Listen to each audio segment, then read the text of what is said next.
ஆமென். ஒரு விஷயம் கூட வாசியுங்கள். ஏசாயா 48:21. அவர் அவர்களை வனாந்தரங்களில் நடத்தும் போது அவர்களுக்கு தாக விடாயிருந்ததில்லை. கன்மலையிலிருந்து தண்ணீரை அவர்களுக்கு சுரக்க பண்ணினார். கன்மலையை பிளந்தார், தண்ணீர் ஓடி வந்தது. வேண்டியதை உருவாக்கி தருவார். அவர் அவர்களை நடத்தும் போது, எவர்களை நடத்தும் போது, நமக்கு தெரியும் இரத்தத்தால் மீட்கப்பட்ட இஸ்ரவேலரை குறித்து இங்கே சொல்லப்பட்டிருக்கிறது. எகிப்தில் அடிமைத்தன கட்டுக்குள்ளே இருந்தார்கள். கர்த்தரை நோக்கி முறையிட்டார்கள், கூக்குரலிட்டார்கள், பெருமூச்சு விட்டு அழுதார்கள். கர்த்தர் மோசை அனுப்பி ஆட்டுக்குட்டியின் இரத்தத்தினாலே ஜனங்களை எகிப்திலிருந்து மீட்டு ஆமென் கானானுக்குள்ளே கொண்டு போவதற்காக வனாந்திர வழியாய் நடத்தினார். அப்படி நடத்தும் போது வேதம் சொல்லுகிறது, அவர் அவர்களை நடத்தும் போது அவர்களுக்கு தாக விடா இருந்ததில்லை. வனாந்திரத்தில் நடந்தா தாகம் உண்டாகும், ஆனால் அவரால் நடத்தப்பட்டால் தாகம் வர அவர் அனுமதிக்க மாட்டார். அவர் அவர்களை நடத்தும் போது, அவரால் நடத்தப்படுகிறவர்களுக்கு வேண்டிய நன்மைகளை அவரே உருவாக்கி தருவார். கடந்த மாதத்திலே ஆண்டவர் சமூகத்தில் இருந்து ஆமென் ஜெபித்து கொண்டிருந்த போது இந்த வார்த்தையை கர்த்தர் கொண்டு வந்தார். இந்த வார்த்தையை பேசினார். ஆமென். இந்த வார்த்தையை கொண்டு வந்து பலப்படுத்தினார். எனவே தான் நான் புரிந்து கொண்டேன், ஆண்டவர் இந்த மாதத்துக்காக இந்த வார்த்தையை தருகிறார் என. அதை தியானிக்க இன்னும் ஆவியானவர் இடைப்பட்டு கொண்டே இருந்தார், பேசிக்கொண்டே இருந்தபடியினாலே தான் 1ஆம் தேதி பேசின செய்தியின் தொடர்ச்சியை இந்த நாளிலும் ஆராதனை வேளையிலே பேசும்படி விரும்புகிறேன். ஆவியானவர் நம்மோடு கூட பேசுவாராக. நல்ல கவனமாக கேளுங்க. எதிலே நடத்தப்படுகிறோம் என்பதல்ல விஷயம், யாரால் நடத்தப்படுகிறோம் என்பதுதான் விஷயம்.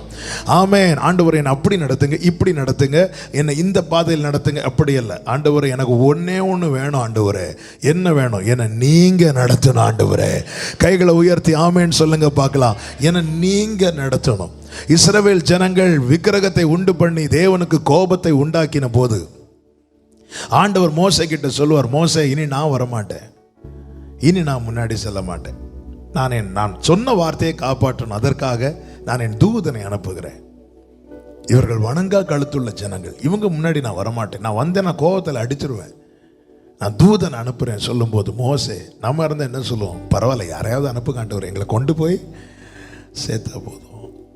மோசே மலை மேலே போகிறான், ஆண்டவர் சமூகத்தில் போயிருக்கிறான். என்ன மோசே, என் கண்ணில் உனக்கு கிருபை கிடைச்சது, என்ன வேணும்? மோசே என்ன சொல்லுவார் தெரியுமா?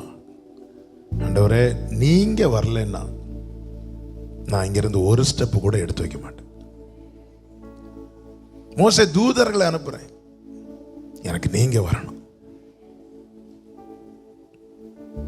ஒரு தேவ பிள்ளையினுடைய ஏக்கமும் விருப்பமும் அப்படிதான். ஆண்டவர் இந்த கடினமான பாதை, சில கடினமான சிச்சுவேஷன்ல அகப்படும் போது சூழ்ந்து இருக்கிறவங்க என்ன சொல்லுவாங்க தெரியுமா?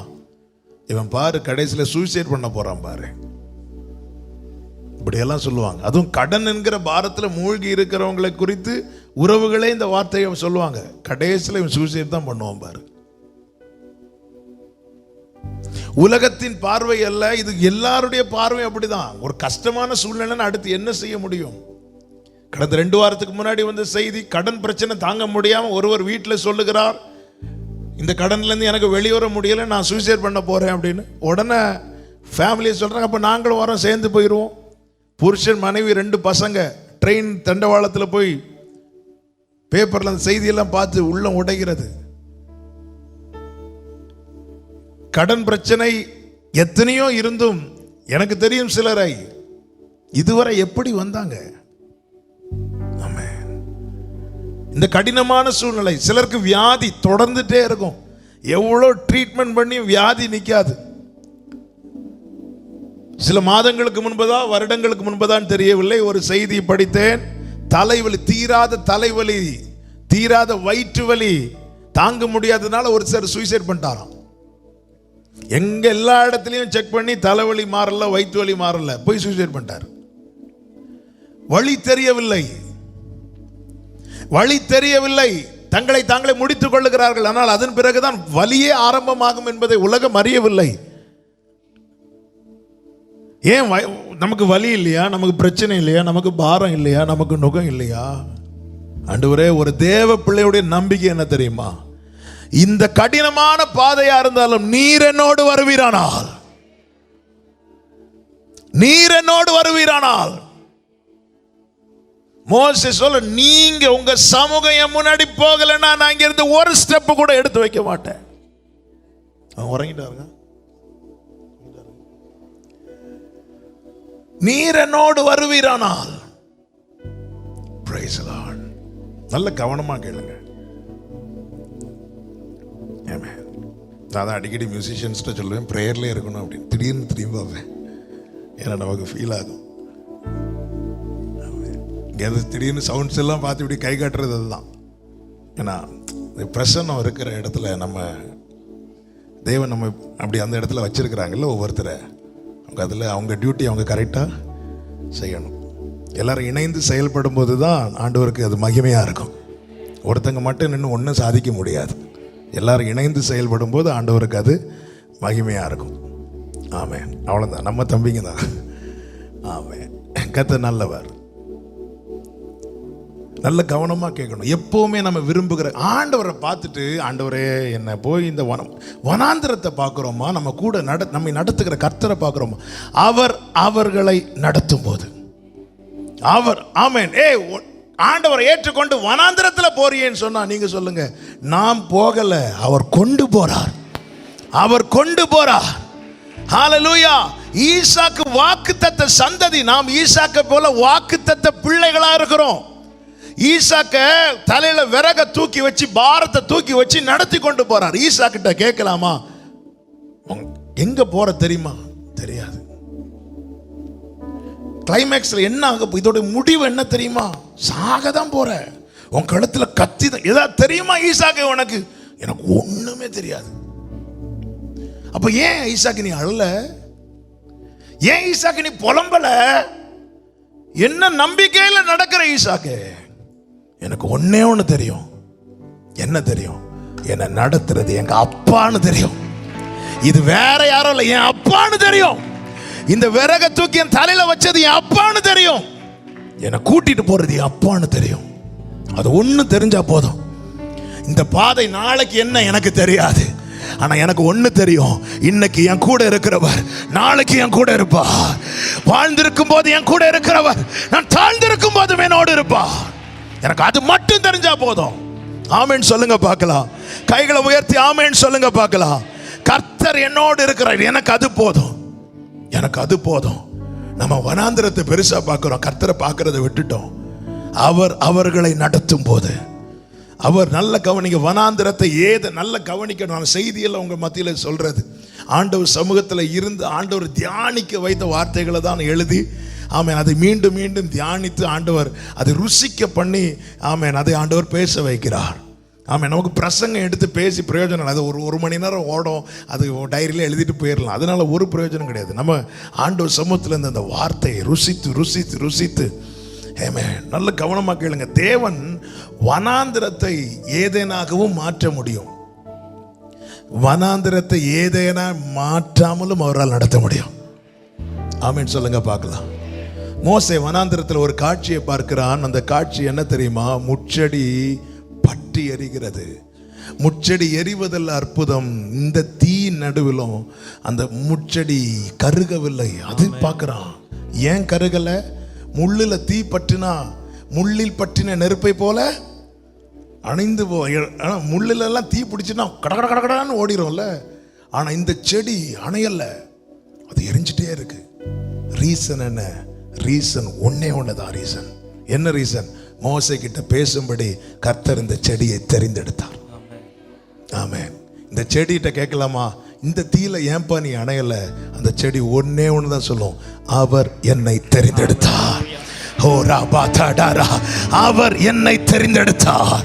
அவர் என்னை தெரிந்தெடுத்தார். அவ்வளவுதான். எனக்கு வேற ஆன்சர் கிடையாது. அது நாங்களாம் யார் தெரியுமா? நாங்களாம் விசேஷித்த வரம் பெற்றவங்க ஒன்றும் கிடையாது. அவர் என்னை தெரிந்தெடுத்தார். ஆமென். இத்தனை சூழ்நிலையிலும், இத்தனை போராட்டத்திலும், இத்தனை அக்கினி நடுவில் நடந்த பிறகும் இன்னும் ஏன் நீ எரியல தெரியுமா? இன்னும் ஏன் நீ கருகல தெரியுமா? கர்த்தர் உன்னை தெரிந்தெடுத்திருக்கிறார். ஹalleluya. இத்தனை போராட்டத்தின் நடுவில், நெருக்கத்தின் நடுவிலும் ஆமென் சொல்றவங்க மாத்திரம் நல்ல கரங்களை தட்டி, ஓ ரைபாலா ராதா ராமா, கர்த்தர் என்னை தெரிந்தெடுத்திருக்கிறார். ஹalleluya. உங்க அழைப்பு இருந்ததால நாம் அடிஞ்சு போகவில்லை. உங்க இருந்ததால் நான் கைவிடப்படல. உங்க கிருபை என்ன காத்ததால வாழ்ந்து கொண்டிருக்கே. உங்க அன்பிற்கு அளவே. எவ்வளவு போராட்டம், எவ்வளவு நெருக்கம். ஏன் இன்னும் இந்த பிரச்சனையில என்னைக்கும் முடிஞ்சிருக்க வேண்டியது ஏன் முடியல? ஒரே ஒரு தான் ஆன்சர். அவருடைய அழைப்பு இருக்கு.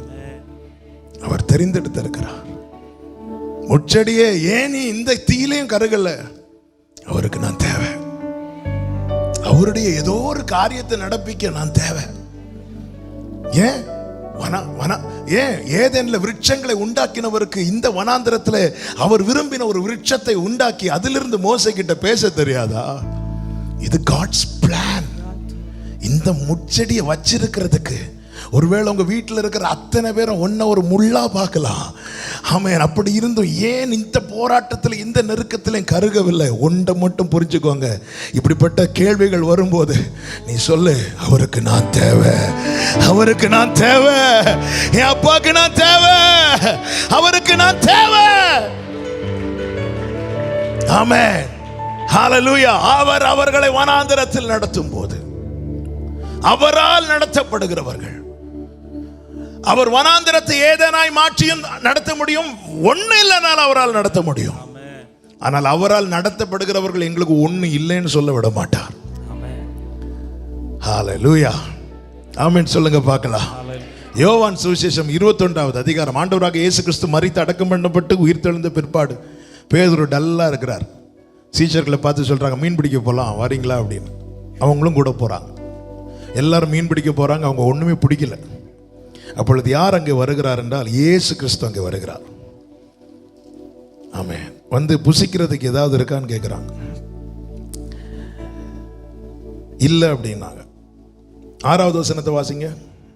அப்பொழுது அவர், நீங்கள் படவுக்கு வலதுபுறமாக வலையை போடுங்கள், அப்பொழுது உங்களுக்கு அகப்படும் என்றார்.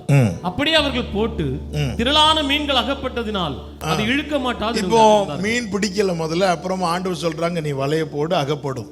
அகப்பட்டு இப்போ இழுத்து கொண்டு வராங்க. அவங்க கரையில வந்து பார்க்கும்போது இன்னொரு காட்சியை பார்க்கிறாங்க. என்ன காட்சியை பார்க்கிறாங்க? 9வது வசனத்தை வாசிங்க. அவர்கள் கரையிலே வந்து இறங்கின போது கரி நெருப்பு போட்டிருக்கிறதையும் அதின் மேல் மீன் வைத்திருக்கிறதையும் அப்பத்தையும் கண்டார்கள். இந்த மீன் எங்கிருந்து வந்துச்சு? ஹல்லேலூயா. இந்த மீன் எங்கிருந்து வந்துச்சு? சரி, முதல்ல என்னாச்சு? ஒண்ணுமே பிடிக்கல. 3 கடைசி பாருங்க. அந்த ராத்திரியில அவர்கள் ஒன்றும் பிடிக்கவில்லை. விடிய காலமான போது இயேசு கரையிலே நின்றார். அவரை இயேசு என்று அறியாதிருந்தார்கள். இயேசு அவர்களை நோக்கி, பிள்ளைகளை புசிக்கிறதுக்கு ஏதாவது இருக்கா கேட்கிறார். இல்லைங்கிறாங்க. சரி, நீ மீனை வலைய போடுங்கிறாங்க. வலைய போட்டாங்க. அதே போல மீன் கிடைக்கிறது. இப்போ எல்லாம் இழுத்து கரையில கொண்டு வந்து பார்த்தா கரையில என்ன இருக்கு? இயேசு பக்கத்துல. ஹலோ, இந்த மீன் எங்க இருந்து வந்துச்சு?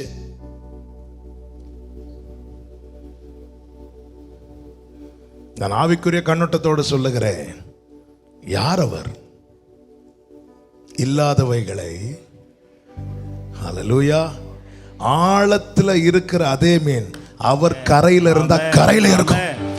ஆமென். நன்மை இருக்கிற இடத்தை தேடி போய் அவர் அமரமாட்டார்.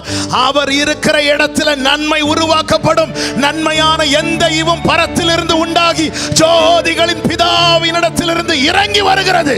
கைகளை உயர்த்தி ஆமென் சொல்லுங்க பார்க்கலாம்.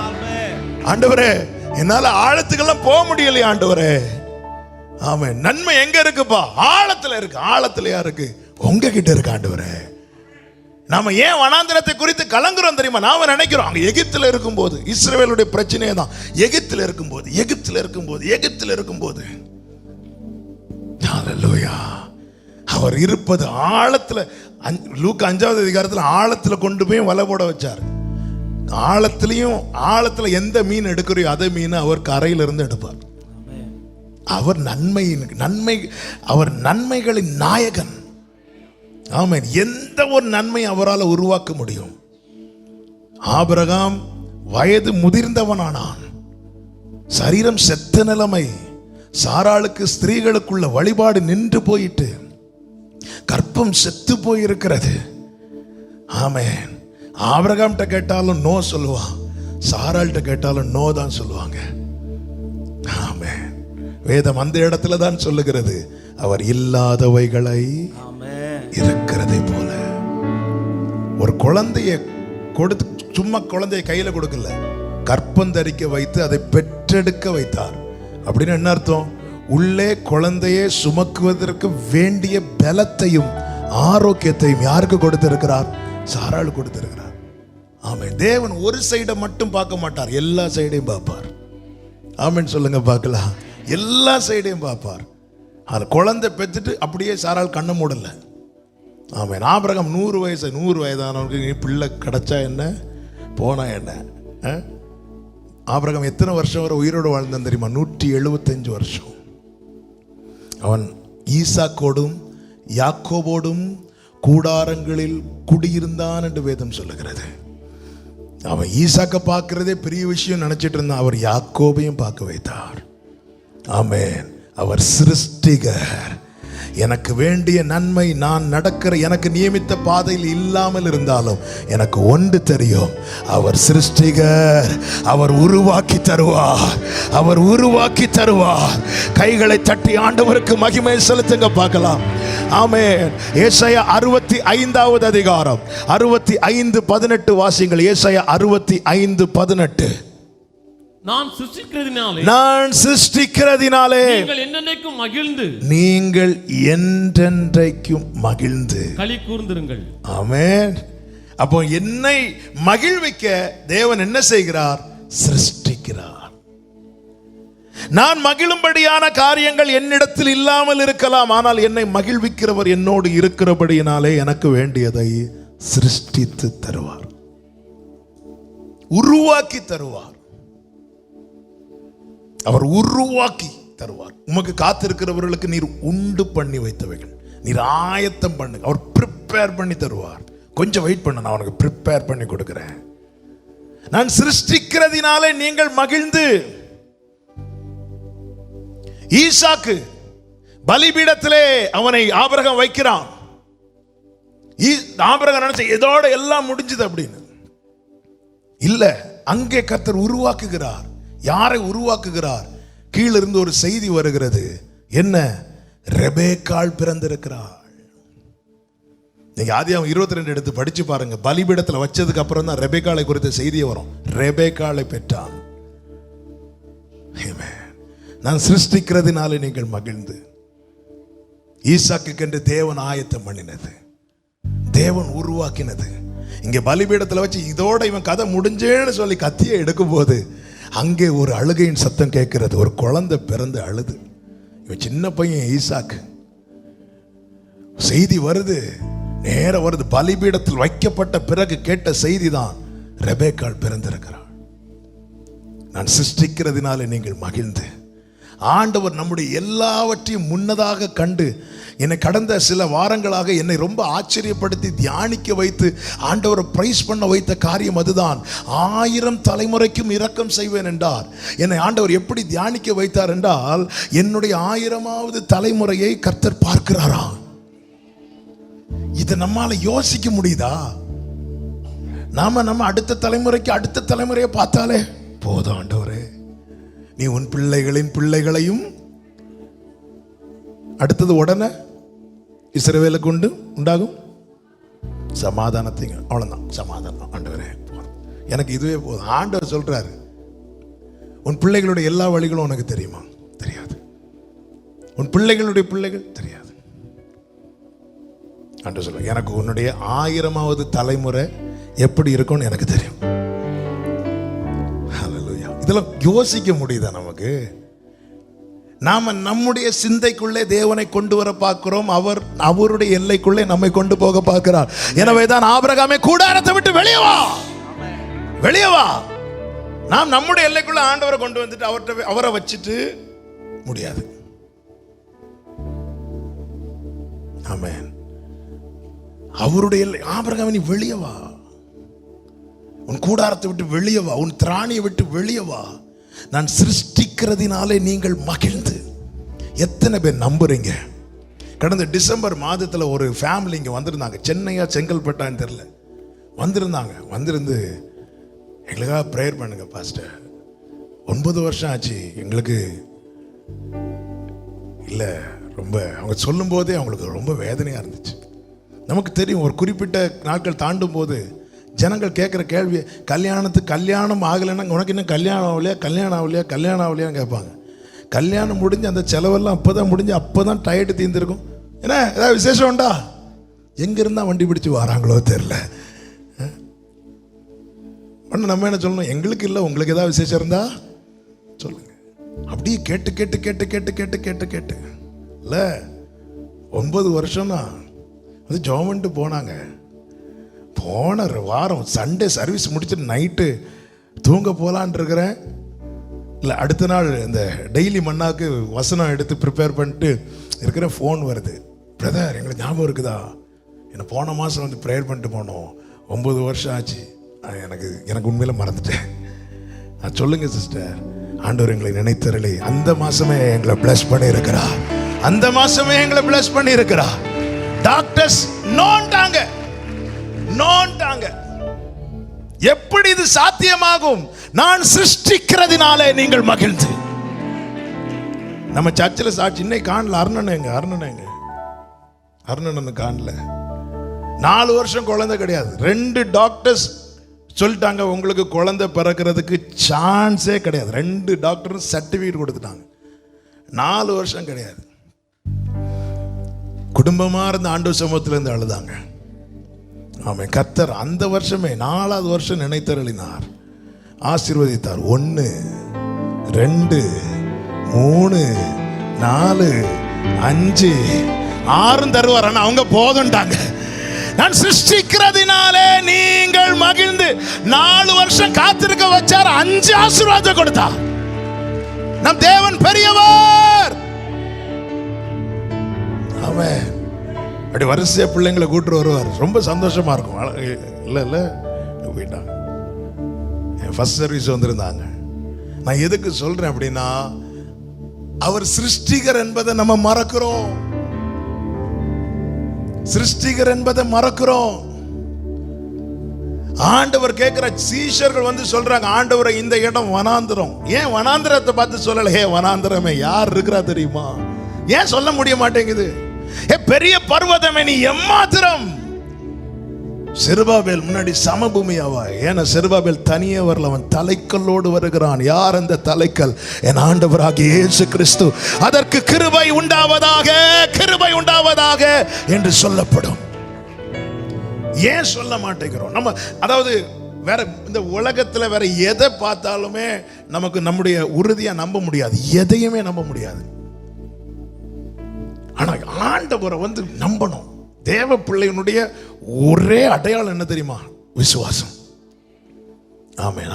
அவர் பாருங்க, இந்த நம்ம சாத்ராக் மேஷாக் ஆபேத்நேகோ சொல்லலாம், நாங்கள் ஆராதிக்கிற தேவன் எங்களை தப்புவிக்க வல்லவர். தப்புவியாமல் போனாலும் நாங்கள் வேற ஒன்றை ஆராதிக்க மாட்டோம். அதன் அர்த்தம் என்ன? நான் இனியும் வாழ்வது அவருக்கு சித்தமானால் இதிலிருந்து தப்புவிப்பார். அவருக்கு சித்தம் இல்லைன்னா இதிலோட என்னை எடுத்துடுவார். ஆமாம். அங்கே கேள்வியே கிடையாது.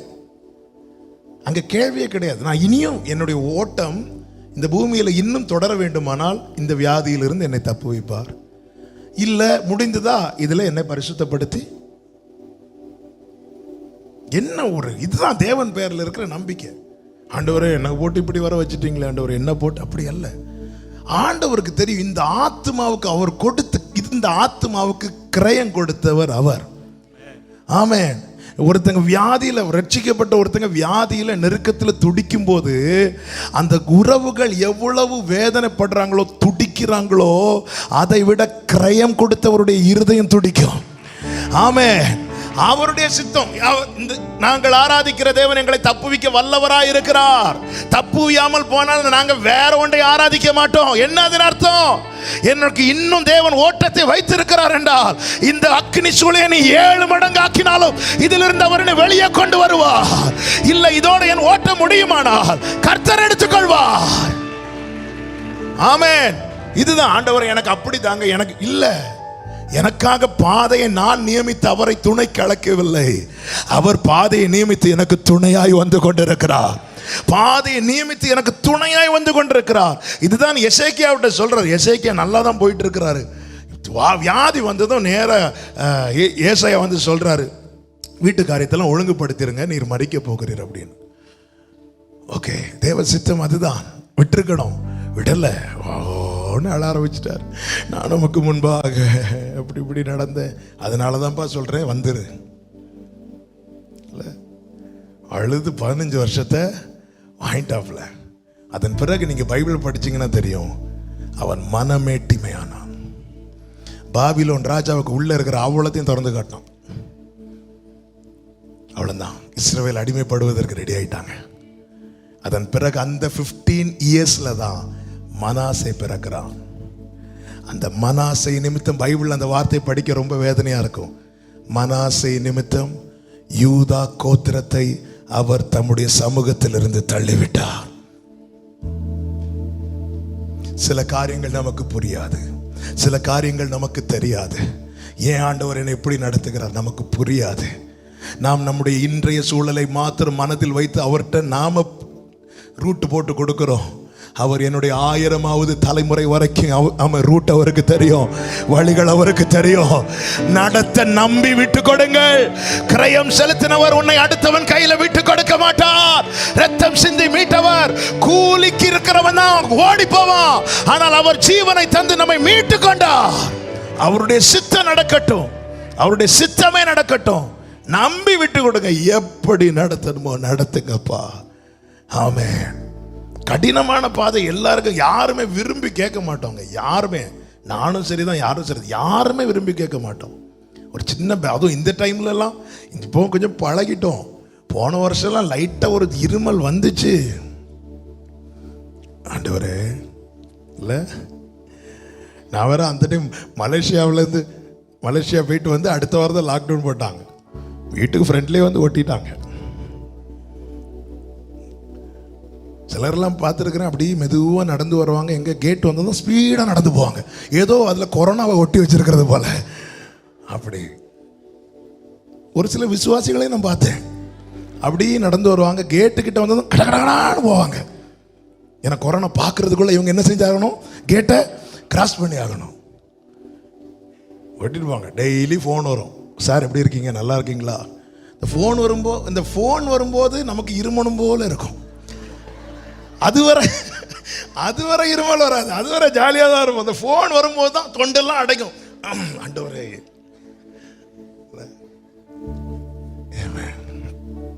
ஹல்லேலூயா. எத்தனை காரியங்கள், எதெல்லாம் பார்த்து பார்த்து வந்துட்டு இருக்கிறோம். எத்தனை பேரை வாரி கொண்டு போனது. அவங்க யாரும் நம்மை விட பாவிகளும் அல்ல, நாம யாரும் அவங்கள விட நல்லவங்களும் அல்ல. இது முதல்ல மனசுல எழுதி வச்சிடணும். ஒருத்தங்க கீழே விழுந்ததும் பார்த்து நடக்கக்கூடாதா சொல்லிட்டு இவர் குண்டில் விழுவார். அவங்க யாரும் நம்மை விட நல்ல பாவிகளும் அல்ல, நாம யாரும் அவங்கள விட பரிசுத்தவான்களும் அல்ல. ஆமென், ஆமென். அப்படி இருந்தும் ஏன் தேவன் காக்க வைக்கிறார்? தேவன் ஏன் பாதுகாக்கிறார்? ஏன் தேவன் பாதுகாக்கிறார்? என்னை கொண்டு அவர் இன்னும் ஏதோ செய்ய போகிறார். உங்களை கொண்டு கர்த்தர் இன்னும் ஏதோ செய்ய போகிறார். அவருக்கு நீ தேவை முச்சடியே. இந்த அக்கினி எரிந்தும் ஏன் நீ அவியாது இருக்கிறாய் தெரியுமா? ஹல்லேலூயா. இந்த அக்கினி எரிந்தும் மோசேக்கு அதுதான் ஆச்சரியம். மோசேக்கு அதுதான் ஆச்சரியம். இந்த அக்கினி எரிந்தும் ஏன் இது இன்னும் அவியல? பாவம் இல்ல. நல்ல கவனிங்க. முச்செடி அக்கினி நடுவிலே முச்செடி வெந்திருக்குமானால் மோசே பரிதாபப்பட்டிருப்பான். ஆனால் அக்கினி எரிந்து கொஞ்ச நேரம் ஆனதும் பரிதாபப்பட வேண்டிய கண்கள் இப்பொழுது ஆச்சரியப்பட ஆரம்பிக்கிறது. மோசே என்ன சொல்லிட்டு கிட்ட போனான் தெரியுமா? ஆமென், இந்த அதிசயத்தை நான் பார்ப்பேன். சில தீயினோட, சில அக்கினியினோட உங்களை நடத்த விடும் போது ஆரம்பத்தில் உங்களை சூழ்ந்திருக்கிற கண்கள் பரிதாபமாய் பார்க்கும். ஆனால் போக போக இந்த தீ எரிஞ்சிட்டு தான் இருக்கு, தீ அடையல. ஆனால் இந்த முச்செடி வெந்து போகல. இந்த முச்செடி வெந்து போகல. காரணம் அது நடுவில் கர்த்தர் இருக்கிறார். இந்த முச்செடிக்கு துணையாய் கர்த்தர் இருக்கிறார், என் தேவன் இருக்கிறார், என் ராஜா இருக்கிறார், வெந்து போக விடாமல். ஆமென், ஹல்லேலூயா. மோசே யோசேப் கோத்திரங்களை ஆசீர்வதிக்கிறார், பிளஸ் பண்றார். நான் இன்னும் செய்திக்குள்ளேயே போகல, முதல் ஆராதனை கவனிச்சவங்களுக்கு தெரியும். ஆமென். மோசே பிளஸ் பண்ணும்போது, யோசேப்பு கோத்திரத்தை பிளஸ் பண்ணும்போது சொல்றாரு, என்ன சொல்றாரு தெரியுமா? முச்சடியில் எழுந்தருளினவருடைய தயை. அப்போ இவ்வளவு அக்கினி எரியும் போதும் அவர் நடுவில் இருந்து அதற்கு தயை பாராட்டி கொண்டே இருக்கிறார். நான் பொன்னை குறித்து அநேக இடங்களிலே செய்தி கொடுத்திருக்கிறேன், நீங்கள் கவனித்திருப்பீர்கள். முதல்ல இங்கே தான் பேசினேன். அந்த பொன்னை குறித்து ஒரு 7 காரியம். அதில் ஒரு காரியம் எனக்கு ரொம்ப பிடிக்கும். என்ன அப்படின்னா, பொன்னை தீயில தூக்கி போட்டுட்டு அதோடைய ஓனர் கை கட்டி வேடிக்கை பார்த்துட்டு இருக்க மாட்டார். தீயில தூக்கி போட்டது போல இருக்கும், ஆனால் ஓனர் கையில் ஒரு இடுக்கி வச்சிருப்பார். அந்த இடுக்கி அந்த பொண்ணை தாங்கி பிடிக்கும். அந்த இடுக்கி இல்லைன்னா அந்த தீ பொண்ணை தாக்கும். தீக்குள்ள தான் பொண்ணு இருக்கு, ஆனால் ஓனர் கையில் இருக்கிற இடுக்கியோட கண்ட்ரோல்ல அந்த பொண்ணு இருக்கும். பொண்ணு தீயில தான் இருக்கு, ஆனால் தீ கண்ட்ரோல்ல ஒரு நாளும் பொண்ணு போகாது. அதை தூக்கி போட்ட ஓனருடைய கையில் ஒரு இடுக்கி, ஒரு இன்ஸ்ட்ருமெண்ட் வச்சிருப்பாரு, அந்த கண்ட்ரோல்ல தான் இருக்கும். முச்செடியில் எழுந்தருளினவருடைய தயை. இந்த முச்செடி இந்த அக்னி நடுவில் இருந்தோ ஏன்னு வெந்து போகல. இது அக்னியின் கண்ட்ரோல் அல்ல, இது அவருடைய கண்ட்ரோல்ல இருக்கு. இவ்வளவு போராட்டத்தின் நடுவிலும், இவ்வளவு பிரச்சனை நடுவிலும் ஏன் இந்த செடி இன்னும் வெந்து போகவில்லை? இது பிரச்சனை நடுவில், பிரச்சனையுடைய கண்ட்ரோல் அல்ல. நல்ல கவனிங்க, நம்ம யாருடைய கண்ட்ரோல்ல இருக்கிறோம் ரொம்ப முக்கியம். அதுதான் சங்கீதக்காரன் சொல்லுகிறான், என் சத்துருக்களின் இஷ்டத்துக்கு என்னை ஒப்பு கொடுக்காது இருக்கிற தேவன். அக்கினி கிட்ட கொடுத்திருந்தா அதை அவிச்சு போட்டிருக்கோம், எரிஞ்சு போட்டிருக்கோம். விட்டு கொடுக்க மாட்டார். பேதுரு மூழ்கிறான் தண்ணிக்குள்ள. ஆண்டவர் அற்ப விசுவாசியன் எப்போ சொன்னார் தெரியுமா? கையை பிடிச்சிட்டு அவர் கண்ட்ரோல்ல வச்சுட்டு தான் சொல்லுவார். ஹல்லேலூயா. அவர் கண்ட்ரோல்ல தான் இருக்கும். இந்த இடுக்கி இல்ல பொண்ணை மாட்டிட்டு அப்படி இப்படி வச்சிட்டு இருப்பாங்க. தீ தாக்குதா கேட்டா பொண்ணுக்கு என்ன தெரியும் தெரியுமா? தீ தாக்குதா இல்ல, இந்த இன்ஸ்ட்ருமெண்ட் என்ன தாங்குது. இதேதான் கர்த்தர் செய்கிறார். என் கால் சறுக்குகிறது என்று சொல்லும் போது கிருபைங்கிற இன்ஸ்ட்ருமெண்ட்டை கையில வச்சுட்டு என்னை தாங்கி கொண்டிருக்கிறார், என்னை தாங்கி கொண்டிருக்கிறார். நான் நிர்மூலமாகாதிருப்பது கர்த்தருடைய கிருபையே. அவருடைய இரக்கங்களுக்கு முடிவில்லை என்று சொல்லுகிறவர்கள் நல்ல கரங்களை தட்டி உடாரமா சேதறி அந்தரா காலை மாலை எல்லா வேளையிலும் என்னை நடத்தும் கரங்கள். தேவை பெருகும் போது எஸ் ஆமென் உதவும் கரங்கள். நான் ருசித்தவங்க கைகளை உயர்த்தி எல்லா நேருக்கத்திலும் என்னை ஆமென் அன்பின் நல்ல கர்த்தரே எல்லா praise God.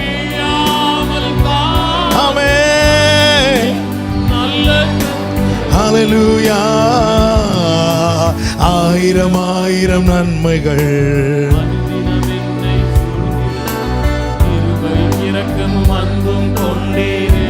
Glory Father.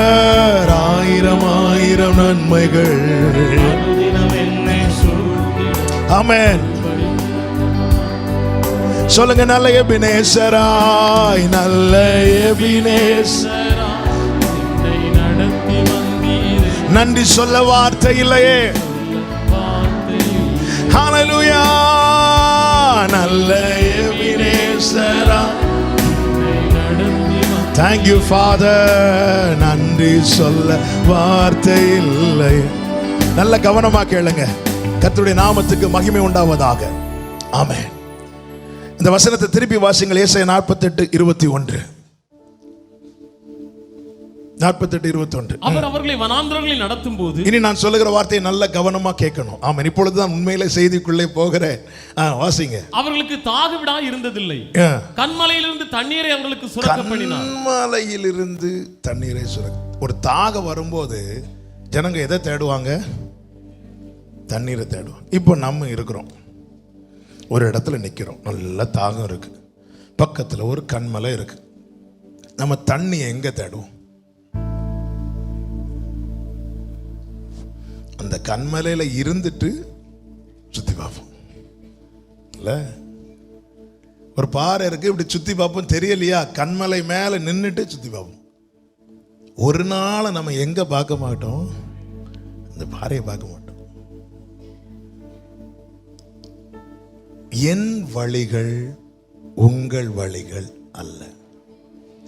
நீ எதுல பார்க்கலையோ அதுல உனக்கு நன்மை வச்சிருப்பான். நான் இப்ப சொல்ல வருகிற பாயிண்ட் அது அல்ல.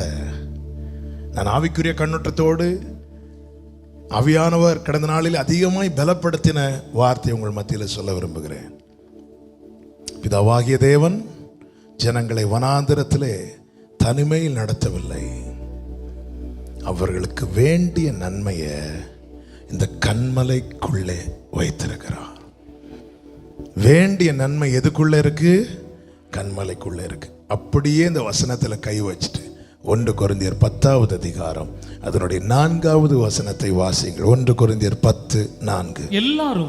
எல்லாரும் ஒரே ஞானபானத்தை குடித்தார்கள். எப்படியெனில் அவர்களோட கூட சென்ற ஞான கண்மலையின் தண்ணீரை குடித்தார்கள். அந்த கண்மலை கைகளை உயர்த்தி ஹalleluya. வனாந்திரத்திலே ஜனங்களுக்கு வேண்டிய தண்ணீர் எதற்குள்ளே இருக்கிறது? சொல்லுங்க, கண்மலை. விசுவாச ஓட்டத்திலே தேவ பிள்ளையே, நமக்கு வேண்டிய நன்மை எங்கே இருக்கிறது தெரியுமா? கண்மலைக்குள்ள. கண்மலைக்குள்ள. நம்ம இந்த கண்மலையை விட்டு மீதி எல்லாத்தையும் பார்க்கிறோம். அவர் கண்மலையிலே தண்ணீரை சுரக்க பண்ணினார்.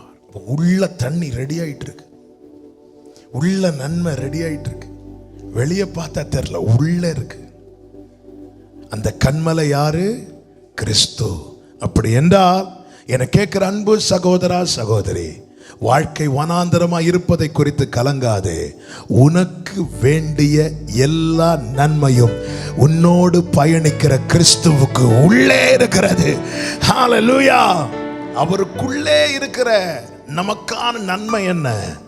ஆமென். ஒரு சில காரியத்தை வேகமாய் சொல்லுகிறேன். 1 கொலோசியர் 1வது அதிகாரம் 14வது வசனம். கொலோசியர் 1வது அதிகாரம் 14வது வசனம். குமாரனாகிய அவருக்குள்ளே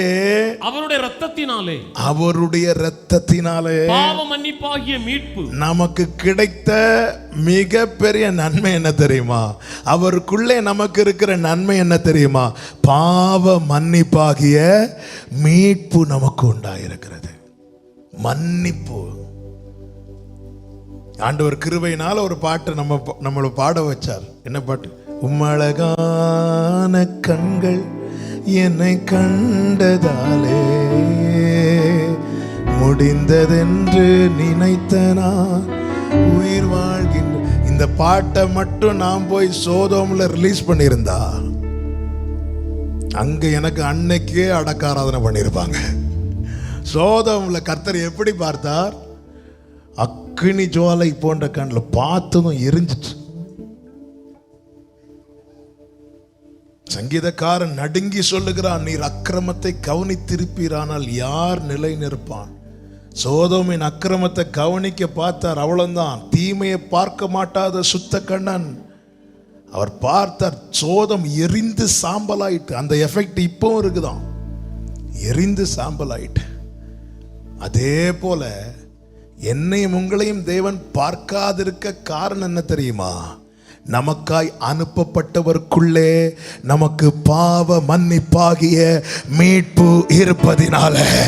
ஹalleluya, ஹalleluya, ஆமென். அவர் நம் பாவங்களை ஏற்றுக்கொண்டார்.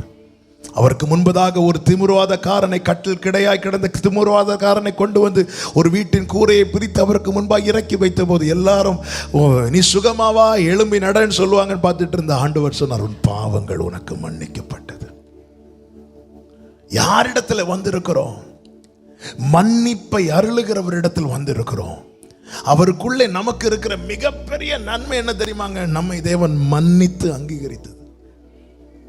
ஆமென். கன்மலைக்குள்ளே எனக்கான நன்மை என்ன? எனக்கு வேண்டிய மன்னிப்பு அவருக்குள்ளே இருக்கிறது. மன்னிப்பு, மன்னிக்கப்பட்டோம். சத்துரு சாத்தானுக்கு இதுதான் தாங்க முடியல. அவன் பாவம் செஞ்சான், அவன் ஆண்டவர் மன்னிக்காம அடிச்சிட்டாரு. ஆனா மனுக்குளம் பாவம் செய்த போது அதே போல அடிப்பார். அதுதான் அவனோட மைண்ட். அவனுக்கு கிடைக்காது. சாத்தானுடைய வேலை என்ன தெரியுமா? அவனுக்கு கிடைக்காத நன்மை யாரும் கிடைக்காது. இது இந்த ஆவி சிலருக்குள்ளேயும் கிரியை செய்யும் தெரியுமா? எனக்கு கிடைக்கல, உனக்கும் கிடைக்கக்கூடாது. சில சொல்லுவாங்க தெரியுமா, வீட்டில் கொஞ்சம் வியாதியாக இருப்பாங்க, சொல்லுவாங்க எனக்கு சாப்பிட முடியல, எல்லாருக்கும் சேர்த்து கஞ்சி போடுங்க. அவங்களுக்கு முடியலையா, எல்லாருக்கும் சேர்த்து. எனக்கு கிடைக்காது, வேற யாருக்கும் கிடைக்கூடாது. இந்த எண்ணம் நமக்குள்ள வரக்கூடாது. இது அவனுக்கு வேலை. அவன் அவன் தேவனுக்கு ஒப்பாவேன் என்ற எண்ணம், அந்த பெருமை அவனை பிடித்தது. மேலே ஏறினான், வெட்டப்பட்டான், விழுந்தான், அவன் கூட்டம் தள்ளப்பட்டது. மனுஷனுக்குள்ளே அதை தான் விதைக்க பார்த்தான். என்ன, இதை சாப்பிட்டா உன் கண்ணு ஓப்பன் ஆயிரும், கண்ணு ஓப்பன் ஆயிரும், நீ அவரை போல மாறுவ. அதே காரியத்தை அதே பாவத்தில் விழ வைக்கிறான். விழுந்ததும் அவன் நினைச்சது போல ஏதேனை விட்டு வெளியே தள்ளிட்டாங்க. அவனுக்கு இப்பதான் சமாதானம். எனக்கும் இல்லை உனக்கும் இல்லைன்னு சொல்ற அவன் பெருமூச்சு விடுறதுக்குள்ள வார்த்தை வருகிறது, உன் வித்துக்கும் ஸ்திரீயின் வித்துக்கும் பகை உண்டாக்குவேன், அவர் உன் தலையை நசுக்குவார். ஹல்லேலூயா. இதுதான் அவனால தாங்க முடியல, அவனால அதை அக்செப்ட் பண்ண முடியல. எனவே அப்பொழுது இருந்து வகை தேடி கொண்டிருந்தான். இந்த மேசியா நிச்சயம் அவர் சொல்லிட்டார்னா வருவார், வந்து அவரை இருக்க வைக்க கூடாது. ஐயோ அவர் வளர்ந்துட்டார்னா இந்த மனுக்குலத்துக்கு மன்னிப்பு கிடைச்சிடும். மன்னிப்பு கிடைச்சா இழந்த மகிமை, எல்லாரும் பாவம் செய்து தேவ மகிமையற்றவர்களானார்களே, அவர்களை மீண்டும் பரிசுத்தமாக்கி இந்த மகிமையிலே சேர்க்க அவர் வல்லவராயிருக்கிறார். எனவே தான் இயேசு பிறக்கிறார் என்கிற செய்தி கேட்டதுமே ஏரோது ஆரம்பிக்கிறான். சாத்தான் டைரக்டா கொம்பெல்லாம் வச்சுட்டு கண்ணெல்லாம் தள்ளிட்டு வரமாட்டான். அவனுக்கு ஏற்றார் போல இருக்கிறவங்கள ஏஜெண்டா யூஸ் பண்ணுவான். அது அதிகாரத்தில் இருக்கிறவங்களானாலும் சரி, பக்கத்தில் இருக்கிற விசுவாசிகளானாலும் சரி. யாருன்னு தெரியாது, கையில யாரை எடுப்பான்னு தெரியாது. யூதாசை கூட கையில் எடுத்தான், பேதுருவை கூட கையில் எடுத்தான். நமக்கு தெரியாது, நாம மாம்சிகமா இடம் கொடுத்தா நம்மளையும் கையில் எடுப்பான். எனவே தான் பிசாசுக்கு என்ன கொடுக்காதிருங்கள், இடம் கொடுக்காதிருங்க. நம்ம விசுவாசிகளுக்கு தான் இடம் கொடுக்க மாட்டோம், பேகத்துக்கு வைப்போம். ஆனால் பிசாசுக்கெல்லாம் இடம் கொடுப்போம். பிசாசுக்கு இடம் கொடாதிருங்கள். கொடுத்த கையில் எடுத்துருவான். பார்க்கிறான். இப்பொழுது சாஸ்திரிகள் வராங்க. யூதருக்கு ராஜாவாக பிறந்திருக்கிறவர் எங்கே? கிழக்கிலே அவருடைய நட்சத்திரத்தை கண்டு நாங்கள் பணிந்து கொள்ள வந்தோம். ஏரோது ஆடுகிறான். ஏன்னா பிசாசுடைய ஏஜென்ட், அவனால் இருக்க முடியல. உடனே அவன் எங்க தேடணும் தெரியுமா? கூகுளில் தேடல. உடனே அவன் பைபிள் எடுத்துட்டு வா. ஏன்னா பிசாசுகளும் வசனத்தை விசுவாசித்து நடுங்குகிறது. ஏன் பைபிள்ல தேடினா தெரியுமா? அவனுக்கு தெரியும், இதுல வருவேன்னு எழுதியிருந்தா வருவார், இதுல செய்வேன்னு எழுதியிருந்தா செய்வார், இதுல நடக்கும்னு எழுதியிருந்தா நடக்கும். இந்த விசுவாசம் பிசாசுக்கு இருக்கு, ஆனால் விசுவாசிகளுக்கு தான் இல்ல. டெய்லி காலையில் இன்னைக்கு நியூஸ் பார்ப்போம். ஆமென். அவனுக்கு ஒரு டவுட்னு அவன் எதை தான் ரெஃபர் பண்றான்? பைபிள். ஹல்லேலூயா. இன்னைக்கு கூகுள் விசுவாசிகளா நிறைய பேர் மாறிட்டாங்க. லேட்டஸ்ட் என்ன பிசாஸ் அவனுக்கு தெரியும், இதுல எழுதி இருக்காப்பா. என்னப்பா இவங்க பெத்லகேமை தேடி வராங்க, பெத்லகேம் பத்தி எதாவது எழுதி இருக்கா பாரு. வேத பாரர்கள் வந்து வாசிக்கிறாங்க. வாசி எஸ், எப்ராத்தா என்னப்பட்ட பெத்லகேமே, இஸ்ரவேலை ஆள போகிறவர் வருவார் சொன்னது அவ்வளவுதான். எழுதி இருக்கிறதா? ஆமா, வருவார். வந்துட்டாரு, வந்துட்டாரு.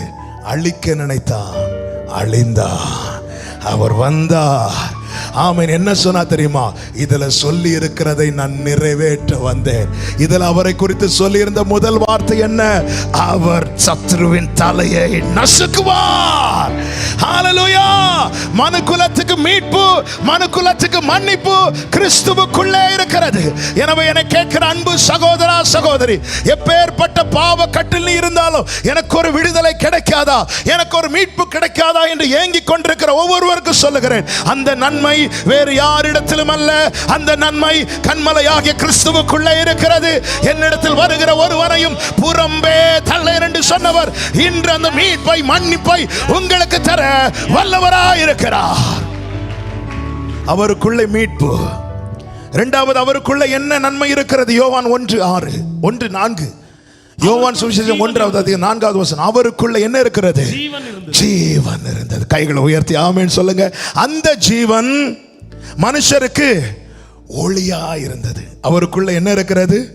ஜீவன் இருக்கிறது. ஆண்டவராகிய இயேசு கிறிஸ்து சொன்னார், என்னை விசுவாசிக்கிறவன் மரித்தாலும் பிழைப்பான். அவரை கண்டடைகிறவன் ஜீவனை பெற்றுக் கொள்ளுகிறான். இதைதான் யார் கண்டடைந்தால், சிலுவையிலே அவரோடு கூட 2 கள்ளர்கள் அறையப்பட்டார்கள். அதில் ஒருவன் கண்டடைந்தான், இந்த கன்மலைக்குள்ளே எனக்கான நன்மை இருக்கிறது, இந்த கன்மலைக்குள்ளே எனக்கான நன்மை இருக்கிறது, இந்த கன்மலைக்குள்ளே எனக்கான நன்மை இருக்கிறது. இயேசுவை பார்த்து சொன்னான், ஆண்டவரே, நீர் உம்முடைய ராஜ்யத்தில் வரும்போது என்னை நினைத்துக் கொள்ளும். இன்னும் கொஞ்ச நேரத்தில் மரிக்க போறான். இன்னும் சில மணி நேரத்தில் இவன் கதை முடிய போகிறது. அவன் என்ன கேட்டிருக்கணும்? நீர் தேவகுமாரன் அல்லவா, இந்த ஆணியை மட்டும் இலக்கி தந்துருங்க, எனக்கு கீழே விட்டுருங்க. இல்லை, அவன் ஜீவனை பார்த்துட்டான். ஜீவனை பார்த்துட்டான். அவருக்குள்ளே ஜீவன் இருக்கிறது. என்னை விசுவாசிக்கிறவன் மரித்தாலும் பிழைப்பான்.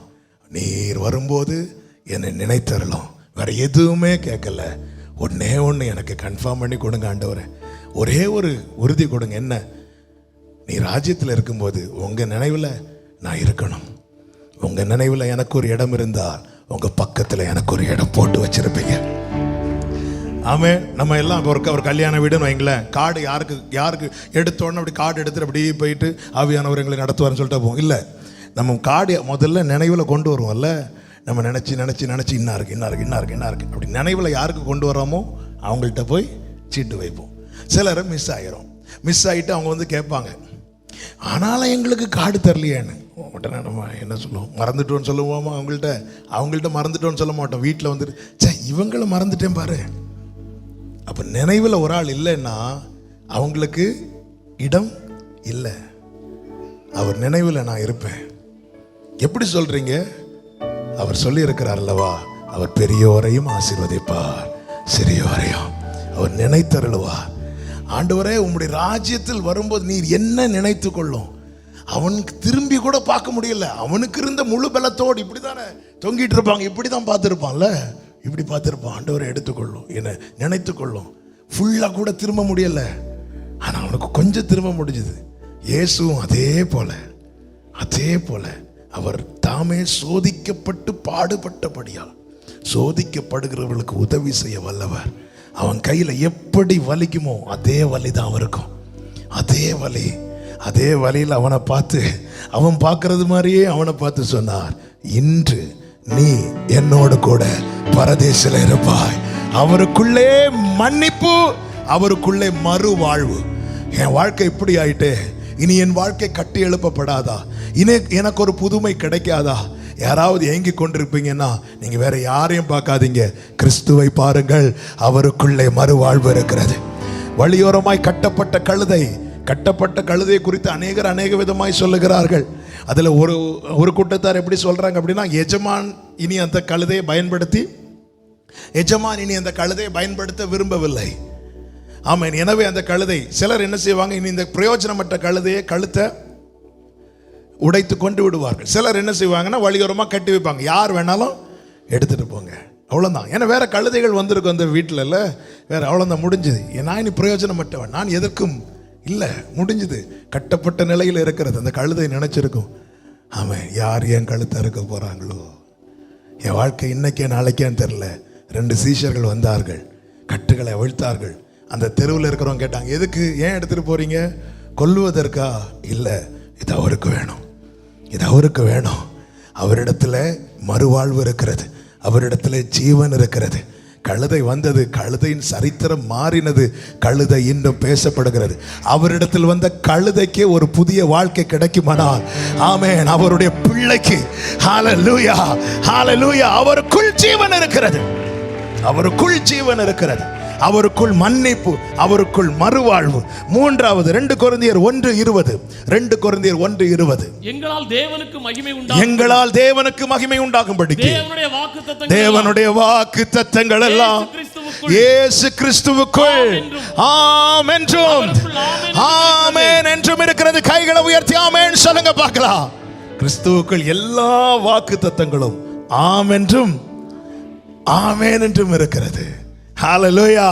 அப்ப கிறிஸ்துவின் இடத்தில் வருகிறவன் தான் வாக்குத்தத்தத்தை சுதந்தரிப்பான். கிறிஸ்துவின் உடையவர்கள் தான் ஆபிரகாமின் சந்ததி. வாக்குத்தத்தங்கள் ஆம் என்றும் ஆமென் என்றும் இருக்கிறது. நாலாவதாக எபேசியர் 3:12. அவரை பற்றும் விசுவாசத்தினாலே நமக்கு தைரியமும், அவருக்குள் நமக்கு தைரியமும் நம்பிக்கையோடு தேவனிடத்தில் சேரும் ஸ்லாக்கியமும் உண்டாயிருக்கிறது.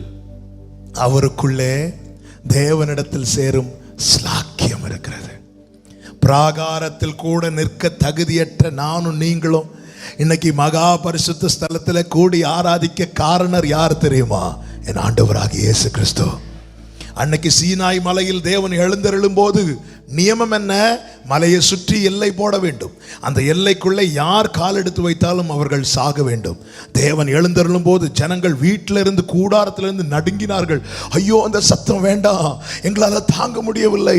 அவ்வளவு ஆமென், அவர் வல்லமை உள்ளவர் எழுந்தருளார். மோசே கூட பார்க்க முடியாம முகத்தை மறைத்து விட்டான். நெருங்க முடியாது, அவருடைய பிரசன்னத்தில் நெருங்க முடியாது. அப்படிப்பட்ட நிலையில் இருந்த மனுக்குலத்தை நெருங்க வைக்கதான் என் ஆண்டவர் இந்த பூமியில வந்தார். அன்னைக்கு அவர் இறங்கின மலையின் எல்லையில கூட ஒருத்தன் கால் வைக்க பயந்தான். ஆனா எப்போ இயேசு இந்த பூமியில வந்தாரோ, 12 வருடம் பெரும்பாடுள்ள ஸ்திரீ சொல்றா, நான் கிட்ட போய் அவரை தொடுவேன். அன்னைக்கு எல்லையை தொட்டவன் கெட்டா, இன்னைக்கு அவரை தொட்டவன் தான் வாழ்கிறான். இயேசுவை நெருங்குகிறவன் வாழ்கிறான், இயேசுவை தொடுகிறவன் வாழ்கிறான். ஆமென், ஆமென். 12 வருஷம் பெரும்பாடுள்ள ஸ்திரீ. யாரும் அவளை தொட மாட்டாங்க, தொட்டா தீட்டுன்றுவாங்க. இயேசு நம்மை தொட்டாலும் நாம சுத்தமாவோம், நாம இயேசுவை தொட்டாலும் சுத்தமாவோம். ஆமென். அதுதான் அவருடைய ஸ்பெஷாலிட்டி. நம்மை பரிசுத்தம் பண்ணுகிறவர். நெருங்கி தொட்டதும் சாகல. ஏன்? அவருக்குள் தேவனிடத்திலே சேரும் ஸ்லாக்கியம் இருக்கிறது. அன்னைக்கெல்லாம் தேவ தூதனை பார்த்தாலே தேவ மனிதர்கள் அலறுவார்கள். என்ன, ஐயோ நான் சாக போறேன், ஐயோ ஏன் நான் தூதனை பார்த்துட்டேன். பிரசன்னத்தை பார்த்தது ஏசாய் ஐயோன்ட்டான். ஐயோ, மனோவாவு மனைவி ஐயோன்ட்டாங்க, ஐயோ அப்படின்ட்டாங்க. கிதியோன் ஐயோன்ட்டான், ஐயோ. அதெல்லாம் பிரசனம், அதுக்கு முன்னாடி நெருங்க முடியாது. ஆனா எப்போ இயேசு இந்த பூமியில வெளிப்பட்டாரோ, யோவான் சொல்லுகிறான், எங்கள் கண்களால் நாங்கள் கேள்விப்பட்டதும் எங்கள் கண்களால் நோக்கி பார்த்ததும் நாங்கள் தொட்டதுமாகிய வார்த்தை. ஹல்லேலூயா. தேவனிடத்தில் சேரும் ஸ்லாக்கியம் அவருக்குள் இருக்கிறது. ஐந்தாவதாக பிலிப்பியர் 4:19. ஆமென். அவருக்குள் என் தேவன் தம்முடைய ஐஸ்வரியத்தின்படி உங்கள் குறைவுகளை எல்லாம் கிறிஸ்து இயேசுவுக்குள் மகிமையிலே நிறைவாக்குவார். நிறைவு. எல்லாரும் சொல்லுங்க, நிறைவு. எங்கே இருக்கிறது? இந்த வனாந்திரத்தில் என்னோடு கூட வருகிற கிறிஸ்துவுக்குள் இருக்கிறது. சம்பூரணம், சம்பூரணம். கிறிஸ்துவின் உடையவன் தான் திருப்தி உள்ளவனா இருப்பான், நிறைவுள்ளவனா இருப்பான். அவன் வனாந்திரத்திலும் திருப்தியா இருப்பான். கிறிஸ்துவை உடையவன், அந்த நிறைவு, அந்த சம்பூரணம் அவருக்குள்ளே இருக்கிறது. இத்தனை நன்மைகளும் கன்மலையாகிய கிறிஸ்துவுக்குள்ளே இருக்கிறது. இனி நல்ல கவனமா கேளுங்க. அதே ஏசாயா 48:21 ஒரு விசை கூட வாசியுங்கள். ஏசாயா 48:21. கன்மலையிலிருந்து தண்ணீரை அவர்களுக்கு சுரக்க பண்ணினார். இப்போ கன்மலைக்குள்ள என்ன இருக்கிறது? ஜனங்களுக்கு வேண்டிய நன்மை இருக்கிறது. ஜனங்களுக்கு வேண்டிய நன்மை இருக்கிறது. இந்த நன்மை இனி ஜனங்களை வந்து சேர வேண்டும். அவருக்குள்ளே மீட்பு இருக்கிறது, அவருக்குள்ளே மறுவாழ்வு இருக்கிறது, அவருக்குள்ளே வாக்குத்தத்தங்கள் இருக்கிறது, தேவனிடத்தில் சேரும் ஸ்லாக்கியம் இருக்கிறது, சகல பரிபூர்ணமும் அவருக்குள்ளே இருக்கிறது. இது இனி மனுக்குலத்தை வந்து சேரணும். தண்ணீர் ஜனங்களை வந்து சேரணும். அதற்கு தேவன் செய்த அடுத்த காரியம் என்ன? அவர் கன்மலையை பிளந்தார். உள்ள இருக்கிற அத்தனை நன்மையும் ஜனங்களை வந்து சேரணும்னா கன்மலை பிளக்கப்பட வேண்டும். Thank you, Holy Spirit. எனக்கான மன்னிப்பு, எனக்கான மறுவாழ்வு, எனக்கான வாக்குத்தத்தங்கள், தேவனிடத்தில் சேரும் ஸ்லாக்கியம், என்னை பரிபூர்ணப்படுத்துகிற எல்லா ஆசீர்வாதங்களும் நதி போல என்னை தேடி வர வேண்டுமானால் கன்மலையாகிய கிறிஸ்து பிளக்கப்பட வேண்டும். வேதம் சொல்லுகிறது, பிதாவோ அவரை நொறுக்க சித்தமானார். எபிரேயர் 10 சொல்லப்பட்டிருக்கிறது, அவர் மாம்சமாகிய திரையை கிழித்தார். நான் இயேசுவின் நாமத்திலே சொல்லுகிறேன், அன்று வனாந்திரத்திலே ஆமென் கன்மலைக்குள் இருந்த தண்ணீர் ஜனங்களை வந்து சேர எப்படி கன்மலை பிளக்கப்பட்டதோ அப்படியே எனக்கான அத்தனை ஆசீர்வாதங்களும் என்னை வந்து சேர என் கன்மலையாகிய கிறிஸ்து பிளக்கப்பட்டார், அடிக்கப்பட்டார், நொறுக்கப்பட்டார். அது நிமித்தம் எனக்கு மீட்பு கிடைத்தது, அது நிமித்தம் எனக்கு ஜீவன் கிடைத்தது, அது நிமித்தம் எனக்கு வாக்குத்தத்தம் கிடைத்தது, அது நிமித்தம் தேவனிடத்தில் சேரும் ஸ்லாக்கியம் கிடைத்தது. ஹல்லேலூயா. மாம்சமான திரையை அன்று கிழித்து புது வழி திறந்தீர், மகா மகா பரிசுத்தவும் திருசமூகம் மகா மகா பரிசுத்தவும் திரு சமூகம். நான் எப்படி மன்னிக்கப்பட்டேன்? அவர் பிளக்கப்பட்டதுனால, சும்மா அல்ல. ஹல்லேலூயா. எனக்கு எப்படி ஜீவன் கிடைத்தது? நான் எப்படி ரட்சிக்கப்பட்டேன்? அவர் பிளக்கப்பட்டதுனால. நம்ம சும்மா பாடலாம், ஆபிரகாமுக்கு செய்தவர். எப்படி இதை பாட முடியுது? அவர் பிளக்கப்பட்டதுனால. நாம் வாக்குத்தத்தத்துக்கு அந்நியர் அல்லவா? அப்படிதான் எபேசியர்ல சொல்லப்பட்டிருக்கிறது, அவருடைய இரத்தத்தினால. பிதா குமாரனை குறித்து சொல்லுகிற வார்த்தை, என் நேசகுமாரன் நேசகுமாரன் நேசகுமாரன் நேசகுமாரன் நேசகுமாரன் நேசகுமாரன் சொல்லிட்டு நொறுக்கிட்டார், நொறுக்க சித்தம் கொண்டார். என்ன ஆண்டவரே, நேச பிள்ளை எப்படி ஆண்டவரே பண்ணுவீங்க? நேச பிள்ளையை அவர் நொறுக்க சித்தமானது யாருக்காக? எனக்காக, உங்களுக்காக தானே. அப்படி என்றால் தம்முடைய நேச பிள்ளைய அவர் நொறுக்க ஒப்பு கொடுக்கிறார் என்றால் அவர் நம்மேல் வைத்த பாசம் எவ்வளவு பெரியது என்பதை பிலாத்து இயேசுவை காப்பாற்ற துடிக்கிறான். இயேசு அந்த நேரத்தில் என்ன காப்பாற்ற துடிச்சார்? அதனாலதான் பிலாத்துக்கு இடம் கொடுக்கல. கொஞ்சம் அவனுக்கு அட்ஜஸ்ட் பண்ணியிருந்தார்னா அவன் எல்லாத்தையும் கேன்சல் பண்ணியிருப்பான். அவன் அவரை காப்பாற்ற துடிக்கிறான். துடிக்க துடிக்க துடிக்க இயேசுவின் இருதயம் என் பிள்ளையை காப்பாற்றணும்னு துடித்தது. ஆமென், ஆமென். வனாந்திரத்தில் இருக்கிற என் பிள்ளையின் வாழ்க்கை ஏதனாய் மாறணும்னா எனக்குள்ள இருக்கிற ஆசீர்வாதம் நதி போல அவன் மேல் பாய வேண்டும். நீங்க நல்ல கவனிங்க. கன்மலையை பிளந்தார், தண்ணீர் ஓடி வந்தது. எங்கே ஓடி வந்தது? ஜனங்கள் இருந்த வனாந்திரத்தில் ஓடி வந்தது. ஆமென். அவர் இந்த பூமியிலே வந்தார், எருசலேமிலே கல்வாரி சிலுவையிலே கெத்செமனே தோட்டத்தில் அழுதார். ஆமென். பாளையத்துக்கு புறம்பாய் சிலுவையில் அறையப்பட்டார். அன்று அவர் பிளக்கப்பட்டார். அத்தனை ஆசீர்வாதங்களும் இந்த நாகர்கோவில் பட்டணத்தில் நான் இருக்கிற இந்த சின்ன இடத்துல நதி போல ஓடி வந்து என்னை தொட்ட மீட்பு, எனக்கு தந்த ஜீவன், நான் பெற்றுக்கொண்ட வாக்குத்தத்தம், கன்மலையில் தண்ணீரை சுரக்க பண்ணி அதை பிளந்து ஜனங்களுக்கு நதி போல ஓட வைத்தார். ஆமா, இன்னைக்கு ஜனங்கள் தெய்வத்தை தேடி அங்கும் இங்கும் போறாங்க. மலையில் இருப்பார் சொல்லி மலையை நோக்கி போறாங்க, கடலில் இருப்பார் என்று சொல்லி கடலை நோக்கி போறாங்க. சவுத்தில் இருக்கிறவங்க நார்த்து போறாங்க, நார்த்தில் இருக்கிறவங்க சவுத்து வராங்க, இங்க இருக்கிறவங்க வெளிநாட்டு போறாங்க, வெளிநாட்டில் இருக்கிறவங்க இங்க வராங்க. தேடியும் காணவில்லை. ஆனால் எனக்காய் பிளக்கப்பட்டவர், எனக்காய் நொறுக்கப்பட்டவர், நான் இருந்த இடத்துல, அது குடிசையோ, அது வனாந்திரமோ, அது தனிமையோ, அந்த நதி என்னை சந்தித்தது. அந்த நதி என்னை சந்தித்தது, என்னை மீட்டது, எனக்கு மன்னிப்பை கொடுத்துச்சு, எனக்கு ஜீவனை கொடுத்துச்சு, எனக்கு வாக்குத்தத்தத்தை கொடுத்தது. இதற்காக அவர் பிளக்கப்பட்டார். நான் ஆமென் எழுதின எல்லாம் சொல்லவில்லை, ஆனால் ஒண்ணுக்கு சொல்லி நான் ஜெபிக்க விரும்புகிறேன். வாழ்க்கையில எந்த ஒரு நன்மை கிடைச்சாலும் இது அவர் பிளக்கப்பட்டு எனக்கு தந்ததுன்னு மறந்துடவே கூடாது. யாக்கோபு இஸ்ரவேலை குறித்து ஆண்டவருடைய வேதனை என்ன தெரியுமா? அவன் கொழுத்து போய் ஒன்றும் இல்லாமல் இருக்கும்போது கொடுத்து நல்லா சாப்பிட்டான். நல்லா சாப்பிட்டு கொழுத்து போய் மீதியை காலை வச்சு தட்டுறான், அசட்டை பண்ணுறான். சும்மா கிடைக்கிறது இல்லை. சில சொல்லுவோம் தெரியுமா, நான் ரத்தத்தை வேர்வையா செஞ்சு சம்பாதிச்சு போட்டிருக்கேன், நீ என்ன ஊதாரித்தனமா செலவு பண்றியா? தாங்க முடியாது இல்லை. அவரை பிளந்து எல்லாத்தையும் தாராரு.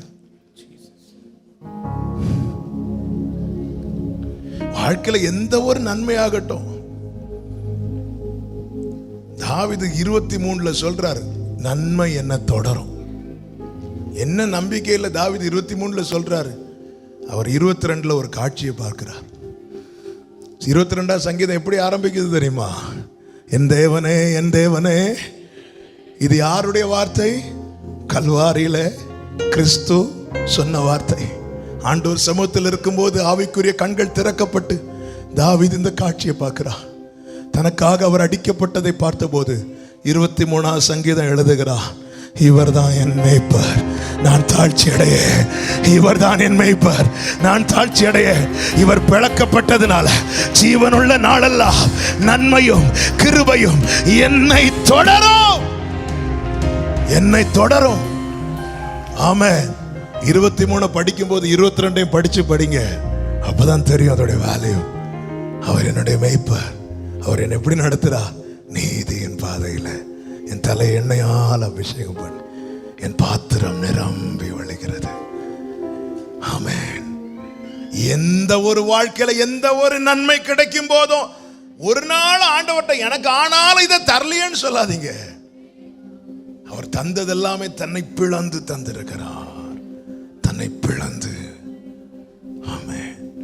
என் மீது அன்பு கூர்ந்து எழுப்பி நிக்கலாமா? பலியானி எனக்காக ரத்தம் சிந்து கழுவினே குற்றம். இஸ்ரவேல் ஜனங்களை குறித்து சங்கீதங்களை படிக்கும் போது தெரியும், அவர்கள் சீக்கிரமாய் மறந்து போனார்கள். ஆமென். Praise the Lord. இப்போ ரயில்வே ஸ்டேஷன்ல நிக்கிறோம். ஓகே, நம்ம நிக்கிறோம். திடீர்னு நம்ம தவறி ட்ராக்ல விழுந்துட்டோம். ட்ரெயின் ஸ்பீடா வருது. எல்லாரும் அப்படின்னு ஷாக்கா பார்த்துட்டு இருக்காங்க. ஏன்னா ட்ரெயின் வருது. அந்த இடத்துல ஒருத்தர் ஓடி வரார். நம்மளை பிடிச்சி ஃபோர்ஸா தள்ளுறார். தள்ளிட்டு அவரும் சாடலான் இருக்கும்போது ட்ரெயின் அடிச்சு அவருடைய 2 காலும் அவுட் ஆகுது. நம்ம காக்கப்பட்டுட்டோம். காக்கப்பட்டு வாரோம். வாழ்க்கையில நம்ம மறப்போமா? அது வாழ்க்கையில மறப்போமா? ஒவ்வொரு நாள் கண் விழிக்கும் போது நம்ம என்ன நினைப்போம்? அந்த சகோதரனுக்கு இப்போ 2 கால் இல்லை, அதனால நான் காக்கப்பட்டேன். வாழ்க்கையில நம்ம மறப்போமா? அவர் சிலுவையில் எனக்காய் செய்த தியாகம் மறக்கிறோம். ஏன் மறக்கிறோம்? நான் எதிர்பார்த்த காரியம் எனக்கு நடக்கல, மறக்கிறோம். ஈஸியா மறக்கிறோம்ல. இஸ்ரவேலருக்கு கொடுக்கிறதுக்கு அவர் பிளக்கப்பட வேண்டிய அவசியம் இல்லை. ஏன்னா பைபிள்ல சொல்லி இருக்கிறது, ரோமர் 9:4 சொல்லப்பட்டிருக்கிறது, வாக்கு தத்தம் இஸ்ரவேலருக்கு உரியது. கானானிய ஸ்திரீ வந்து அவர்கிட்ட கேட்கிற, ஆண்டவர் சொல்ற பிள்ளையின் அப்பத்தை நாய்க்குட்டிக்கு கொடுக்க கூடாதுல்ல. ஆண்டவர் சோதரிக்க கேட்கிறார். நான் அந்த வார்த்தையை ஒரு விசை தியானிக்கும் போது ஆண்டவர் இப்படி சொல்ல வைத்தார். அந்த கானானிய ஸ்திரீ சொல்ற, அதான் நீங்க வந்துட்டீங்கல்ல, அதான் நீங்க வந்துட்டீங்கல்ல. நீங்க வர்றது வரைக்கும் இது இஸ்ரவேலருக்கு மாத்திரம், நீங்க வந்துட்டீங்கல்ல எனக்கும், அதான் நீங்க வந்துட்டீங்களப்பா. நீங்க வந்துட்டீங்களா ஆண்டவரே? நீங்க வர்றது வரைக்கும் தான் ஆண்டவர். உன் விசுவாசம் பெருசு, உன் விசுவாசம் பெருசு. அவர் பிளக்கப்பட்டதை சபை மறக்க கூடாது. எந்த ஒரு காரியாகட்டும், ஜீவனுள்ள காலமெல்லாம் நன்மையும் கிருபையும் தொடர பண்ணுகிறார். எப்படி இது சாத்தியமானது? அவர் பிளக்கப்பட்டார். எனக்கான நன்மை அவருக்குள்ளே, அது என்னை வந்து சேர அவர் பிளக்கப்பட்டார். காரணம் ஒன்றுதான், என் மீது அன்பு கூர்ந்து பலியானி சிலுவையிலே கரங்களை தட்டி எனக்காய் ரத்தம் சிந்தி கழுவினீர் குற்றம் நீங்க பிரித்தெடுத்தீர் பிறக்கும் முன். எல்லா கண்களை மூடி ஆராதிங்க. எல்லாம் தெரிஞ்ச பாட்டு தானே? உணர்ந்து உணர்ந்து ஆமென். பிரித்தெடுத்தீர் உமக்கென்று வாழ்ந்திட ஆராதனை உமக்கே, அனுதினமும் உமக்கே, ஆராதனை உமக்கே. எத்தனை பேர் அப்பான்னு கூப்பிட விரும்புறீங்க? ரெண்டு கைகளை உயர்த்தி, பிதாவான என் தேவனே, தகப்பனே என் தந்தையே, பிதாவான அப்பா ஹோரியாந்தரே மாமா ஷேகபதரா, மாட்சிமையும் மகத்துவமும் உமக்குத்தானே என்றென்றைக்கும், மாட்சிமையும் உமக்குத்தானே என்றென்றைக்கும், வல்லமையும் மகிமையோ. ஒரே சத்தமாய் தகப்பனே உமக்குத்தானே வல்லமையோ மகிமையோ. தகப்பனே ஹல்லேலூயா.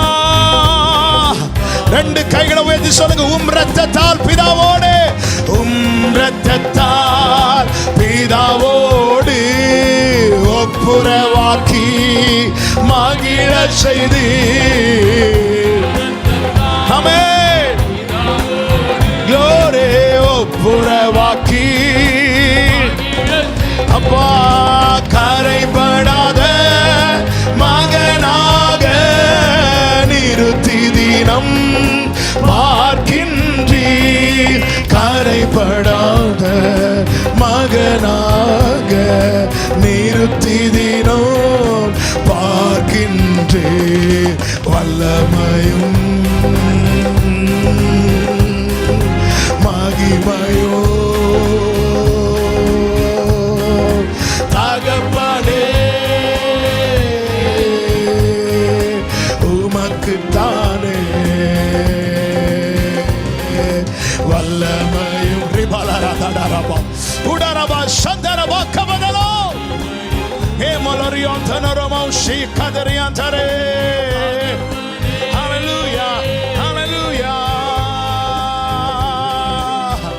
ஆமென். மாம்சமான திரையை அன்று, மாம்சமான திரையை அன்று கிழித்து புது வழி திறந்தீர். மாம்சமான திரையை அன்று. ஓ சபையே, ரெண்டு கரங்களை உயர்த்தி சொல்லுங்க, மகா மகா பரிசுத்தமும் திரு சமூகம் நுழைய செய்தி.